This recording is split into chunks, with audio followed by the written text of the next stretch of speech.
শুরুর জীবনটা ঠিক পুতুলের মতো হলেও স্বামীর অকাল প্রয়াণে কাঁধে নিতে হয় পুরো দলের নেতৃত্ব।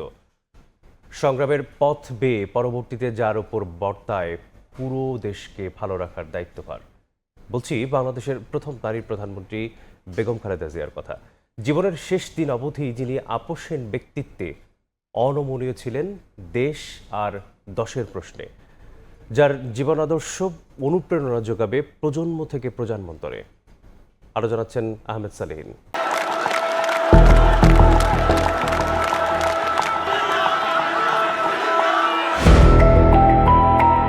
যার হাসিতে হেসেছে ভুবন, যার মলিনতায় আধারে ডুবেছে প্রতিজন, সেই মহিষী জীবন সঁপে দিয়েছিলেন দেশের তরে। খালেদা খানম পুতুল থেকে বেগম খালেদা জিয়া হয়ে ওঠার সংগ্রামী জীবন যাকে আখ্যায়িত করেছে এক আপোষহীন নেত্রীর মর্যাদায়। তিনি সাবেক প্রধানমন্ত্রী, বিএনপি চেয়ারপারসন মরহুমা বেগম খালেদা জিয়া। শুরুর জীবনটা পুতুলের মতো হলেও মধ্য বয়সে কণ্টকাকীর্ণ রাজনীতির ধূসর পথে তাকে হাঁটতে হয়েছিল রাজনৈতিক পট পরিবর্তনের মধ্য দিয়ে। স্বামীহারা দুই সন্তানের জননী, যিনি জীবনের শেষ মুহূর্তেও আগলে ছিলেন 56,000 বর্গমাইলের সীমানা। স্বামী শহীদ রাষ্ট্রপতি জিয়াউর রহমানের দেখানো পথেই দেশকে ভালোবেসে প্রতিটি মানুষের মনের আঙিনায় জায়গা করে নেন বেগম খালেদা জিয়া। স্বাধীনতা যুদ্ধ ও এর পরবর্তী রাজনৈতিক টালমাটাল পরিস্থিতি সবকিছুরই তিনি সাক্ষী হয়েছিলেন স্বামী জিয়াউর রহমানের সাথেই। বিপথগামী সেনা সদস্যদের হাতে রাষ্ট্রপতি জিয়াউর রহমান নিহত হলে শোক কাটিয়ে ওঠার আগেই হাল ধরতে হয় স্বামীর তৈরি করা প্রিয় দল বিএনপির। সেই থেকে দল ও দেশের পুরো দায়িত্ব নিজ ঘাড়েই নিয়ে নেন তিনবারের প্রধানমন্ত্রী বেগম জিয়া। স্বৈরাচার এরশাদ বিরোধী আন্দোলনে গণতন্ত্রের লড়াইয়ে কঠিন ও আপোষ না করার মানসিকতা সফলতা এনে দেয় দীর্ঘ 9 বছরের সংগ্রামে। তখন থেকেই যার নামের আগে আপোষহীন নেত্রীর তকমা জুড়ে যায় বেগম জিয়ার রাজনৈতিক জীবনে। জনতার প্রত্যক্ষ ভোটে নির্বাচিত হয়ে সরকার গঠন করে হন দেশের প্রথম নারী প্রধানমন্ত্রী। এরপর আরও দুবার রাষ্ট্রীয় শাসনভার সামলানো বেগম জিয়া বিরোধী দলের নেত্রী হিসেবেও রাজনীতিকে নিয়েছেন এক অনন্য উচ্চতায়। গণতন্ত্রের ধারাবাহিকতা বিনষ্ট করে ক্ষমতায় আসে 11 সেনা সমর্থিত সরকার। সফল হয়নি রাজনীতি থেকে বেগম জিয়াকে সরিয়ে দেওয়ার ষড়যন্ত্র। তবে গণতন্ত্রের লেবাসে শেখ হাসিনার স্বৈরাচারী শাসনের 15.5 বছর নির্যাতন, নিপীড়ন আর জেলবন্দি জীবনেই কেটে যায় এই মহিষীর বাকিটি সময়। গণতন্ত্রের লড়াইয়ে 45 বছরের রাজনৈতিক জীবনে কারাবন্দী হয়েছেন অসংখ্যবার। সবচেয়ে বেশি নির্যাতনের শিকার হন ঠিক এই সময়টায়। নানা রোগে আক্রান্ত হয়েও উন্নত চিকিৎসা থেকে বঞ্চিত হয়েছেন তিনি। মানবিক আবেদন বারবার প্রত্যাখ্যাত হয়েছে ফ্যাসিস্ট সরকারের তরফ থেকে। অমিতব্যয়ী আচরণ আর সদা হাস্যোজ্জ্বল অবয়ব মানুষের হৃদয়ে বসিয়েছে তাকে এক আদর্শ মায়ের আসনেই। 24 জুলাই তাকে আবার ফিরিয়ে এনেছে জনতার কাছে।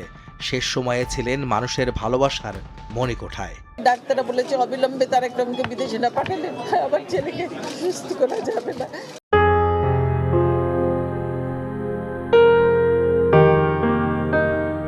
স্বামীর হত্যা, ছেলের নির্বাসিত জীবন ও নির্যাতন, আরেক ছেলের মৃত্যু, স্বামীর বাড়ি থেকে উচ্ছেদ, রাজনীতি থেকে সরিয়ে দেওয়ার আপ্রাণ চেষ্টা, নিজ দলের লাখো কর্মীর ভাগ্যে ফ্যাসিস্ট নির্যাতন, অসংখ্য কর্মীর গুম আর খুনের লম্বা তালিকাও একবারের জন্য প্রতিশোধ নিতে শেখায়নি বেগম জিয়াকে। করেননি আপোষ, বরং প্রতিহিংসার ঊর্ধ্বে উঠে মানবিক এক বাংলাদেশ গড়ে তোলার আহ্বান ছিল তার কণ্ঠে। দীর্ঘ আন্দোলন, সংগ্রাম ও ত্যাগের মধ্য দিয়ে আমরা ফ্যাসিবাদী অবৈধ সরকারের কাছ থেকে মুক্তি পেয়েছি। এ বিজয় আমাদের নতুন সম্ভাবনা নিয়ে এসেছে। গণতন্ত্রের ধ্বংসের স্তূপের মধ্য থেকে আমাদের নির্মাণ করতে হবে এক সমৃদ্ধ বাংলাদেশ। ধ্বংস নয়, প্রতিশোধ নয়, প্রতিহিংসা নয়, ভালোবাসা, শান্তি ও জ্ঞান ভিত্তিক সমাজ গড়ে তুলি। 25-এর 30 ডিসেম্বর চিকিৎসাধীন অবস্থায় জীবনাবসানের মধ্য দিয়ে বর্ণাঢ্য জীবনের ইতি টানতে হয় সাবেক প্রধানমন্ত্রী বেগম খালেদা জিয়াকে। যার আদর্শ স্বাধীনতা, সার্বভৌম আর গণতন্ত্রের অতন্দ্র প্রহরী হতে শেখায়, যার আপোষহীনতা জাতীয়তাবাদের চেতনায় উজ্জীবিত করে। রাজনীতির ঊর্ধ্বে দেশের প্রশ্নে মানুষ যাকে দেখেছে দৃঢ়, শক্ত, অবিচল থাকতে, গণতন্ত্রের প্রশ্নে অনড় অবস্থান যার, সেই রাজনীতিককে স্ফুলিঙ্গ হয়ে জ্বলতে দেখেছে মানুষের অধিকার আদায়ের সংগ্রামে। জনতাই যার শক্তি, তিনি আলিঙ্গন করেছেন মানুষের ভালোবাসা, তার প্রতিদানও পেয়েছেন শেষ বিদায়ের যাত্রায়। তিনি আপোষহীন নেত্রী, একজন গৃহবধূ, একজন মা, একজন মহিষী নারী, খালেদা খানম পুতুল, যিনি গণতন্ত্রের পথিকৃৎ বেগম খালেদা জিয়া। আহমেদ সালেহীন, সময় সংবাদ, ঢাকা।